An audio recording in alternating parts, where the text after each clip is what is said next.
இஸ்ரவேல் தேசத்தை பொறுத்த வரைக்கும் அவர்கள் இன்னும் தேவனை விட்டு தூரம் தான் போகிறாங்க, இன்னும் தூரம் போயிட்டே இருக்கிறாங்க.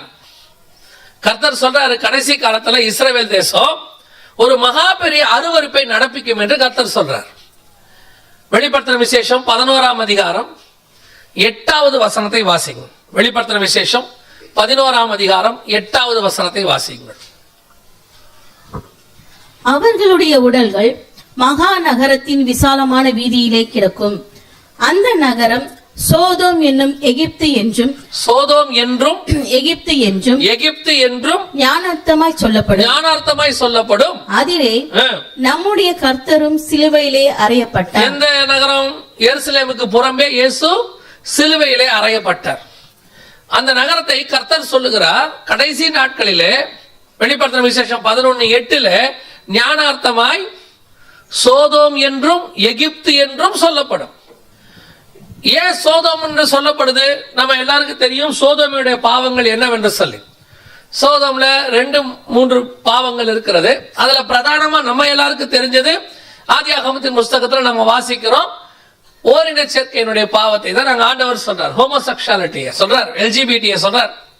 அங்க நடந்த காரியங்கள் எல்லாம் அங்கதான் இருந்துச்சு. லோத்துவை வீட்டுக்குள்ள வந்த 2 தூதர்களை குறித்து அவர்கள் என்ன சொன்னார்கள் என்று சொல்லி நாம் அங்கே பார்க்கிறோம்.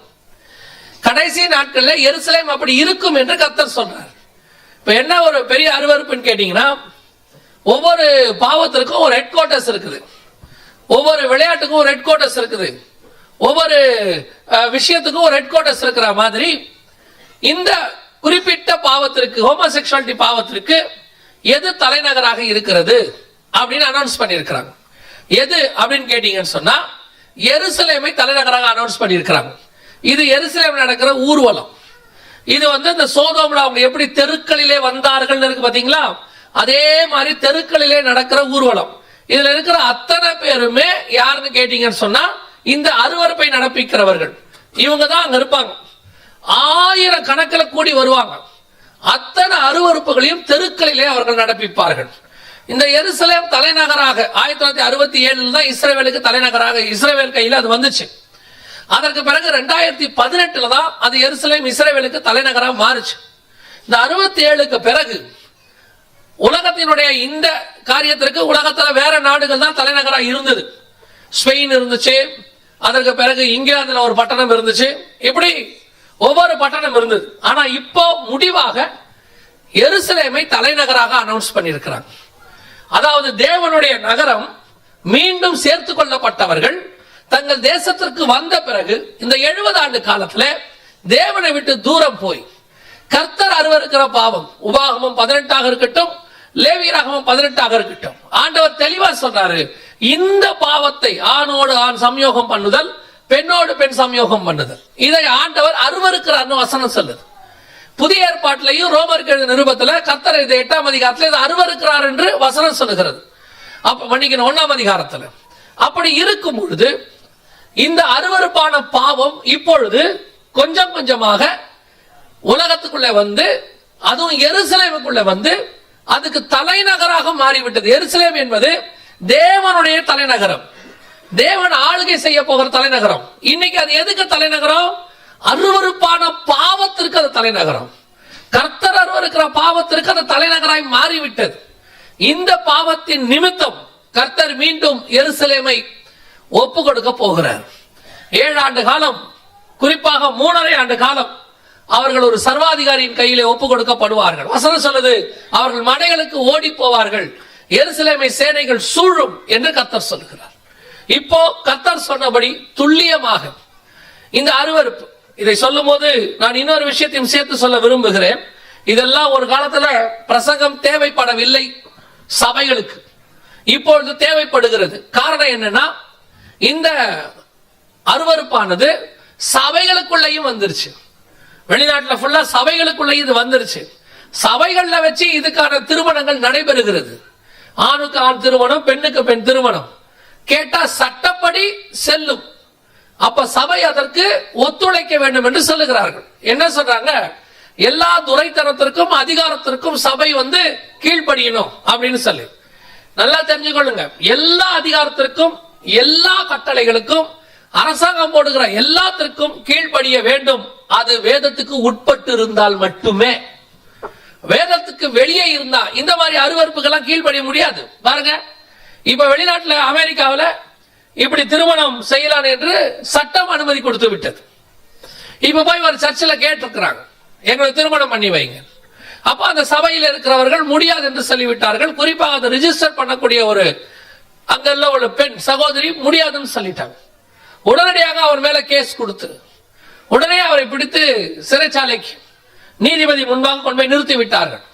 நீதிபதி கேட்கிறார், இது ஒரு புது சட்டம் நாங்கள் இயற்றி இருக்கிறோம், வந்து கொஞ்ச நாள் தான் ஆகிறது. ஒருவேளை நீங்கள் தெரியாமல் கூட இதை தடுத்திருக்கலாம்.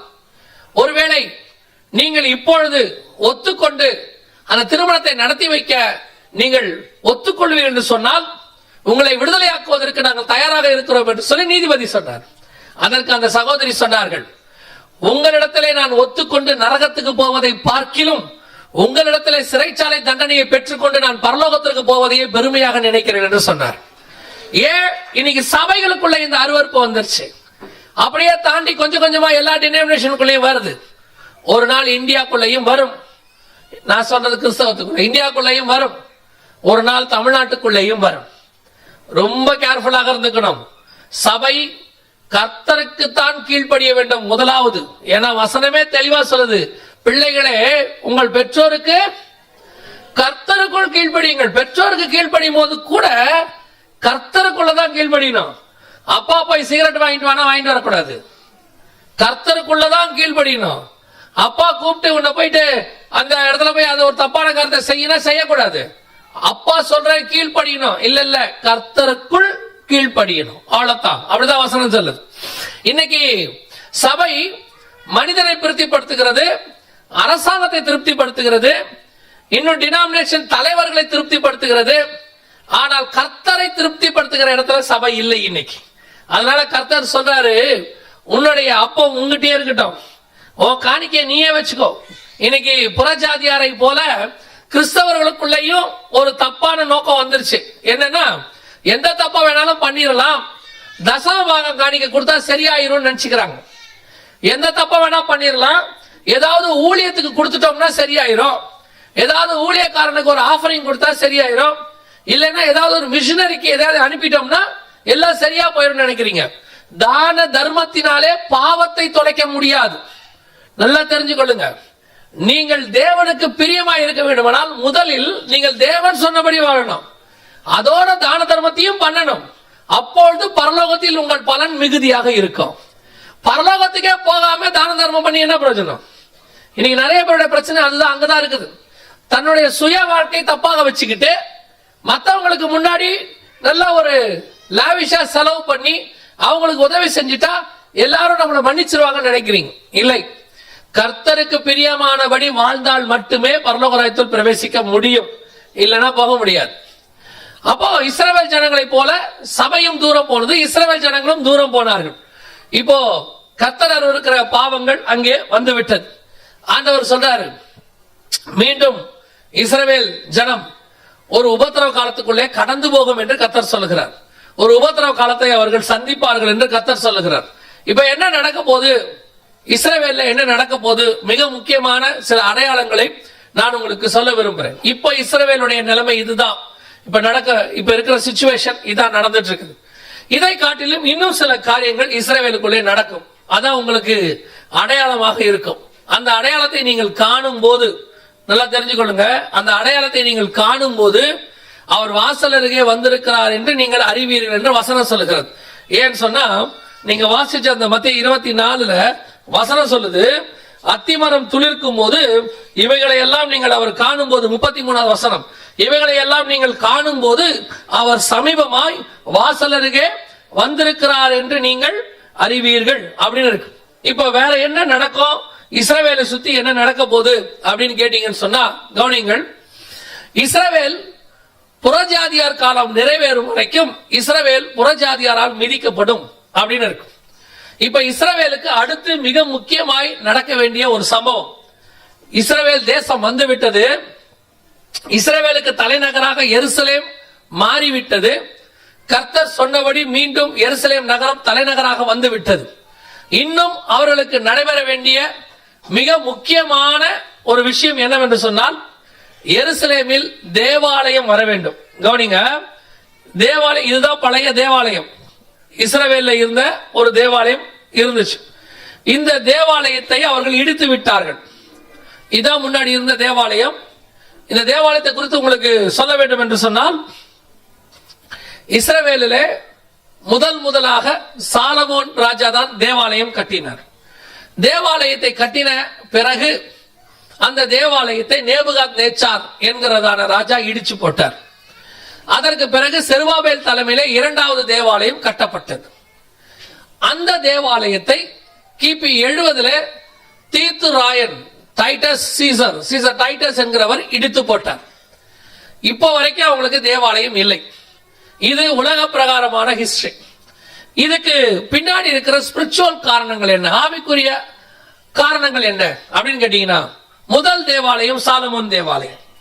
அந்த தேவாலயத்தை கர்த்தர் ஏன் இடித்து போட்டார் அப்படின்னு கேட்டீங்கன்னா, எசேக்கியேல் புஸ்தகம் 8ஆம் அதிகாரத்தில் 6வது வசனத்துல கர்த்தர் சொல்றாரு, மனுபுத்திரனே, அவர்கள் செய்கிறதை காண்கிறாயா?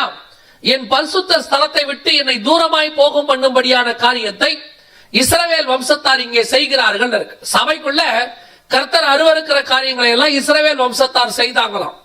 அது என்னென்ன செஞ்சாங்க அது 8ஆம் அதிகாரத்துல இருக்கு. அப்புறமா நீங்க போய் வாசிச்சு கொள்ளுங்க. கர்த்தர் அருவருக்கிற காரியங்கள் சபைக்குள்ளே வந்தால் முதலாவது கர்த்தர் செய்கிற காரியம் என்ன தெரியுமா? சபையை விட்டு தூரம் போவார். நிறைய பேரு எங்களுக்கு போன் பண்ணும் போது கேட்கிறாங்க, என்ன கேட்கிறாங்க அப்படின்னா, எங்க சபையில ஒரு அபிஷேகமே இல்லை, வார்த்தை வல்லமையா இல்ல, ஒரு மகிமை இருக்கிற மாதிரி தெரியல, ஒரு காலத்துல இருந்துச்சு, அதனாலதான் நாங்க அங்கெல்லாம் ஒரு 10 வருஷம் 15 வருஷம் விசுவாசியா இருக்கோம், இப்போ அப்படி இல்ல அப்படின்னு சொல்லி கேட்கிறாங்க. என்ன காரணம் அப்படின்னு அந்த சபையோ அல்லது குறிப்பிட்ட அந்த ஊழியரையோ நீங்கள் கொஞ்சம் நிதானிக்க வேண்டும். இன்னைக்கு கடைசி காலத்துல சபை கூட்டத்துல கான்சென்ட்ரேட் பண்ணுது, பலுகி பெருகணும், கூட்டத்துல கான்சென்ட்ரேட் பண்ணுது. சபை எதுல பலுகி பெருகணும்னா எண்ணிக்கையில் இல்ல, சபை ஆவியானவருக்குள்ளே நீங்கள் பலுகி பெருகணும். சபை ஆவியில ஸ்ட்ராங் ஆகணும், வசனத்துல ஸ்ட்ராங் ஆகணும், ஆவியில நிரப்பப்படணும். ஆனால் இன்னைக்கு என்ன நடக்குது அப்படின்னு பாத்தீங்கன்னா, இன்னைக்கு சபையானது உலக பிரகாரமான காரியங்களிலே தன்னை அதிகமாக ஈடுபடுத்திக் கொள்ளுகிறதுனால அங்கே சபைக்குள்ள கர்த்தர் இல்லை. கர்த்தர் சபையை விட்டு வெளியே நிற்கிறார். அதான் ரொம்ப முக்கியம். நிறைய சபையில கர்த்தர் பல சபை, நான் இப்படி சொன்ன உடனே ஒருத்தர் புத்தகத்தில் எழுதியிருந்தார், எம்டி ஜெகனுடைய கள்ள உபதேசம், சபையிலே கர்த்தர் இல்லை என்று சொல்லுகிறார். எசேக்கியேல் 8:6 கர்த்தரே சொல்றாரு, நான் பரிசுத்த தலத்தை விட்டு தூரமா போயிட்டேன் அப்படிங்கிறார். அப்போ ஆலயத்துக்குள்ள யாரு இல்ல? கர்த்தர் இல்ல. ஏன் கர்த்தர் இல்ல? அத கொஞ்சம் யோசிக்கல. அவங்க என்ன சொல்றோன்னு தெரிஞ்சுக்க மாட்டேங்கிறாங்க. நிறைய சபைகளுக்கு உள்ளே கர்த்தர் இல்லை. காரணம் என்ன? சபையை விட்டு கர்த்தர் தூரமா நிக்கிறாரு. சபைக்குள்ள எல்லா விதமான புறாவும் விற்கப்படுகிறது, சபைக்குள்ள காசுக்காரர் உட்கார்ந்து இருக்கிறாரு, சபைக்குள்ள எல்லா பிசினஸும் நடக்குது, சபைக்குள்ள எல்லா அருவருப்பும் இருக்கு. அப்புறம் கர்த்தர் சபைக்குள்ள இருக்கிறாருன்னா எப்படி நம்ம ஒத்துக்க முடியும்? சபை என்பது விசுவாசிகளுக்கு நான் உங்களுக்கு சொல்றேன், இன்னைக்கு இந்த பிரச்சனை யாருக்கிட்ட ஆரம்பிக்குதுன்னா விசுவாசிகிட்ட ஆரம்பிக்குது. விசுவாசி சபைக்கு எதற்காக வருகிறோன்னு அவங்க என்ன செய்ய மாட்டேங்கிறாங்க, புரிஞ்சுக்க மாட்டேங்கிறாங்க. நமக்கு நிறைய தேவைகள் இருக்கு பாருங்க. இந்த தேவைகளை எல்லாம் கர்த்தர் சந்திக்க வல்லமை உள்ளவராக இருக்கிறார். அல்லேலூயா. கர்த்தர் நமக்கு தேவையை சந்திக்க மாட்டேன்னு சொல்லல. ஆனா நான் ஏன் சபைக்கு வரேன் அப்படிங்கறத ஒரு விசுவாசி ஆரம்பத்துல நீங்கள் வரும்போது அறியாதவர்களாக, நீங்க ஏதோ ஒரு தேவைக்காக தான் ஆண்டவர்கிட்ட வரோம். நம்ம எல்லாருமே அப்படித்தான் வரோம். ஒரு சமாதானம் இல்லை அதனால வந்தேன், வியாதி சுகமாகறதுக்கு வந்தேன், கட்டப்பட்டு இருந்தேன் விடுதலைக்காக வந்தேன். இப்படி ஒவ்வொருத்தரும் ஒவ்வொரு நோக்கத்துக்காக தான் சபைக்கு ஒரு காலகட்டத்தில் வந்தோம். ஆனால் வந்த பிறகு நம்முடைய நோக்கம் கர்த்தரை பிடிச்சு கொண்ட பிறகு உங்க ஆவிக்குரிய வாழ்க்கையில ஒரு மாற்றம் வரணும். நான் வந்தது அதுக்காக இருக்கலாம், கர்த்தர் என்னை வனாந்தரத்தில் நயங்காட்டி அழைத்து கொண்டு உள்ளே வந்தார், என் தேவை சந்திக்கப்பட்டது. ஆனால் அதல்ல என்னுடைய உண்மையான தேவை என்பது நான் கர்த்தரை பற்றி கொள்வது, நான் பரலோகத்துக்கு போவது, நான் தேவனோடு கூட வளருவது. அதுதான் சபையினுடைய உண்மையான நோக்கம். கானானுக்கு ஆபிரகாமை கர்த்தர் அழைத்த போது கர்த்தர் என்ன சொல்லி கூப்பிட்டார்னா, உன் பேரை பெருமைப்படுத்துவேன், உன்னை ஆசீர்வதிப்பேன் அப்படி சொல்லி தான் கூப்பிட்டாரு. அது உண்மைதான், இல்லைன்னு சொல்லல. ஆனா கானானுக்கு வந்த பிறகுதான் ஆபிரகாமுக்கு தெரியுது, நான் வந்தது என் பேரை பெருமைப்படுத்துறதுக்காக இல்ல, அதை அல்ல, அதிலும் மேலான பரமதேசத்தை அவன் நாடினான்னு இருக்கேன். என்னை கர்த்தர் கானானுக்கு கூட்டிட்டு வந்ததுக்கு வேற ஒரு நோக்கம் இருக்கு. வர்றதுக்கான காரணம் தான் இது. ஆனா வந்த பிறகு என் நோக்கம் வேற. அதே மாதிரி தான் சபைக்கு வர்றதுக்கு உங்களுக்கு காரணம் வேற. ஆனா வந்த பிறகு நீங்க ஏன் சபைக்கு வந்திருக்கிறீங்க? கோடீஸ்வரன் ஆவறதுக்காக இல்ல, சபையில வந்துட்டு பெரியாள் ஆவறதுக்காக இல்ல, புகழ் அடையறதுக்காக இல்ல. சபையில வந்தது நான் நித்திய ஜீவனை சுதந்திரிப்பதற்காக நான் சபைக்கு வந்திருக்கிறேன்.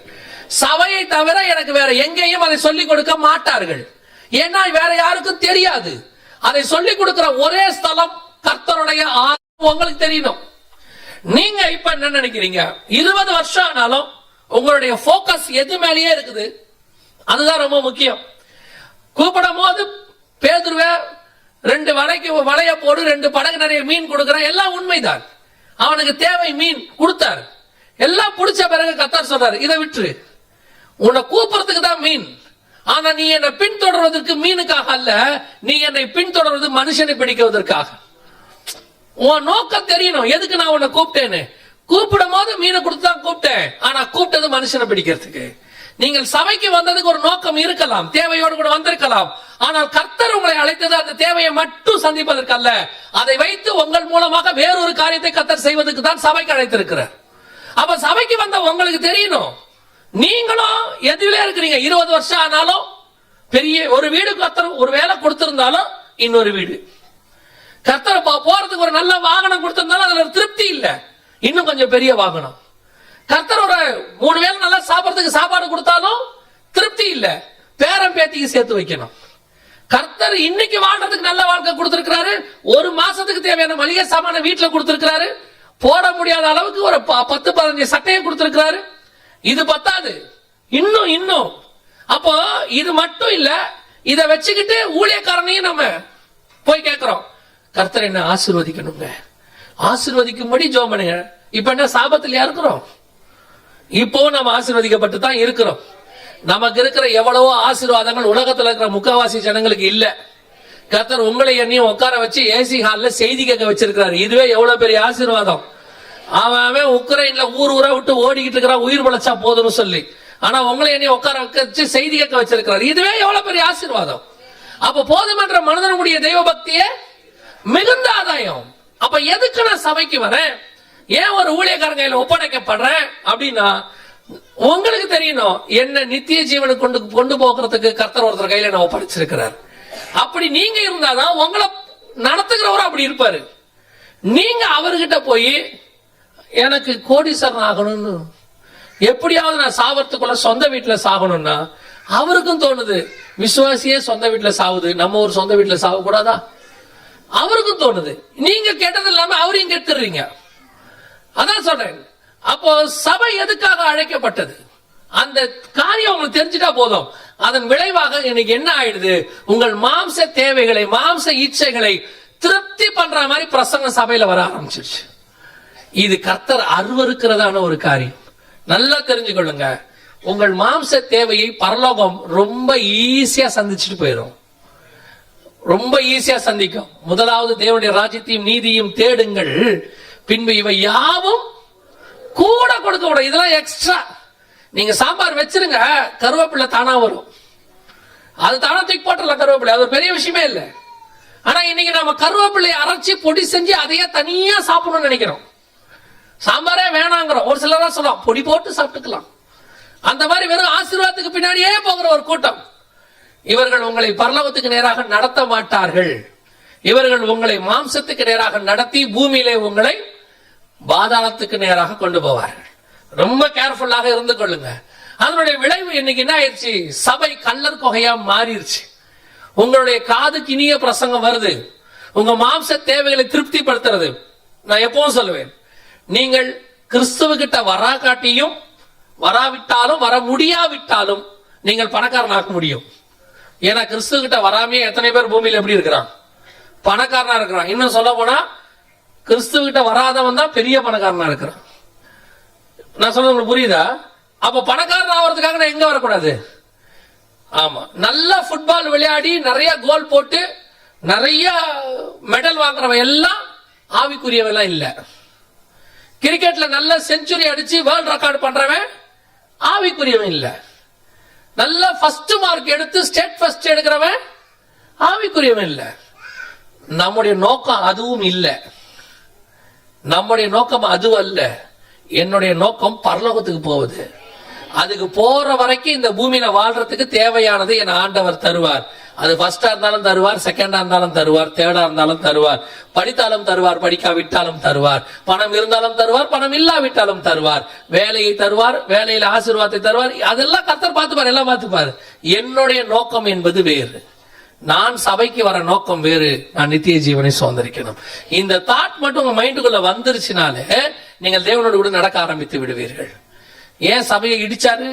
ஒரு கல்லின் மேல் ஒரு கல் இல்லாதபடிக்கு இடிக்கப்பட்டு போகுங்கிறார் மத்திய 24 இந்த தேவாலயத்தை பார்த்து கர்த்தர் சொல்றாரு. அவரே தான் சொல்றாரு. நீங்க பார்க்கும்போது ஆகாய புஸ்தகத்துல சொல்லும் போது அவர் தான் சொல்றாரு, ஒரு கல்லின் மேல் ஒரு கல்லை வைத்து கட்டப்படுங்கிறார். அப்படி கட்டின அதே ஆண்டவர் தான் திருப்பி மத்தியில சொல்றாரு, ஒரு கல்லின் மேல் ஒரு கல் இல்லாதபடிக்கு இடிக்கப்பட்டு போகுங்கிறாரு. ஏன் அப்படி சொல்றாரு? நானே தான் கட்ட சொன்னேன், ஆனா நான் கட்டின சபைக்குள்ள நீங்க என்ன பண்ணிவிட்டாங்க? புறா விற்க ஆரம்பிச்சுட்டான், காசுக்காரன் வந்துட்டான், வியாபாரம் ஆயிருச்சு. அன்னைக்கு புறா வித்தா இன்னைக்கு புறாவை அடிச்சு அதுல பிரியாணி போட்டு பிரியாணி விற்கிறான். ஒன்னும் பெரிய வித்தியாசம் இல்ல. அன்னைக்கு புறா, இன்னைக்கு புறா பிரியாணி. விஷயம் ஒண்ணுதான், வேற ஒன்னும் பெருசா மாற்றம் இல்லை. அப்ப கர்த்தர் பாக்குறாரு, எனக்கு இது அருவருப்பாக இருக்கிறது. எனக்கு இது என்னவா இருக்கு? அருவருப்பாக இருக்கிறது. அதத்தான் சபையை கர்த்தர் இடித்தார்னு வசனம் சொல்லுது. இன்னைக்கு ஆண்டவர் மீண்டும் 3வது தேவாலயத்தை கொண்டு வர போகிறார்.